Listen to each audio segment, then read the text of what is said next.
currently, the White House is in negotiations, hence the U.S. government is in negotiations with the government of Iran.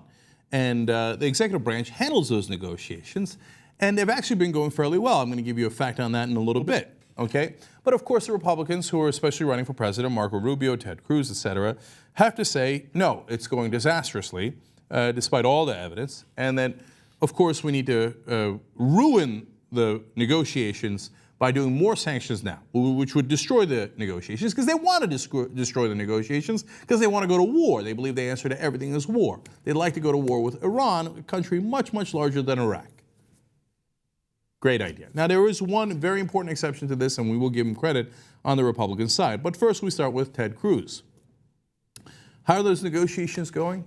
Cruz says, this is the worst negotiation in the history of mankind.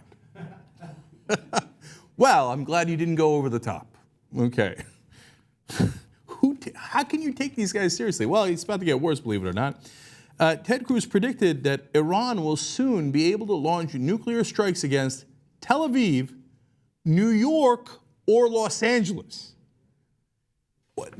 Okay, understand they have no nuclear weapons at this point, nor do they have the missiles that could reach anywhere near New York or Los Angeles, even if they could load their non-existent nuke on top of it. But at any moment, we could lose New York or Los Angeles.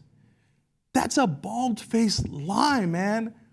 I don't know why I'm still amazed after all these years, but isn't there anybody in the room? I know it's a room for conservatives. They were giving this speech at Freedom Partners. A group put together by the Koch brothers. But the next time somebody, a real reporter, if they still exist in the country, sees Ted Cruz, say, hey, based on what evidence do you think Iran has the capability to hit New York or Los Angeles with a nuclear weapon, you knucklehead? You might want to leave the last part out. That's optional, okay? Now, Marco Rubio, can he match that? Well, close. He says, at this pace, in 5 years, we're going to build a bomb for them. Yes, that's what we're going to do. We're going to build a nuclear bomb for Iran and hand it to them and go, now hit New York or Los Angeles. Yes, that's probably the case. All right, now, in reality, here's how things are going. Now, the Atomic Energy Agency is the one that would be charged with making sure that Iran is not getting a nuclear weapon. And in fact, through these negotiations, that is already happening. So here's the quote.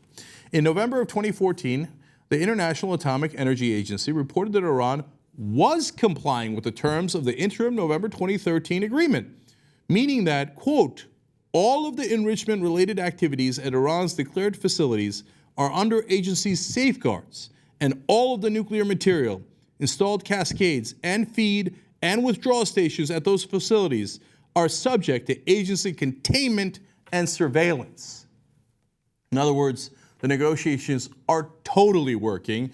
We have their nuclear energy, not weapons, nuclear energy program under complete surveillance and containment. But if you listen to the bizarre world of Republicans, we need to attack right away because we're about to lose New York or Los Angeles because it's the worst negotiation in the history of the world, okay? Now, it turns out there is one reasonable Republican, and it is Rand Paul. Here's what he says. He says, I do think diplomacy is better than war. Whoa, what is going on? A Republican in favor of diplomacy. Wow, that is amazing. Well, he goes on to say, it's at the same Freedom Partners group, by the way. He's saying it to their face. He says, are you ready to send ground troops to Iran? Are you ready to bomb them? Are you ready to send in 100,000 troops? He said, look, I'm a big fan of trying to exert and trying the diplomatic option as long as we can. If it fails, I will vote to resume sanctions, and I would vote to have new sanctions. But if you do it in the middle of negotiations, you're ruining it. And that is exactly right. So in a sea of insanity that is the Republican field for 2016, there is Rand Paul, who on some issues, from time to time, speaks with a voice that is at least sane. He says something that you shouldn't get too much applause for, but in this context, you apparently have to give him a lot of credit, where he says, hey, shouldn't we try a little bit of diplomacy before we go to bomb them and send in 100,000 U.S. troops there? Remember what a disaster Iraq was? Iran is much larger and would be a much larger disaster. Are you really sure that you want to go to that in step one? Yes, there are a lot of lunatics on the right-wing side.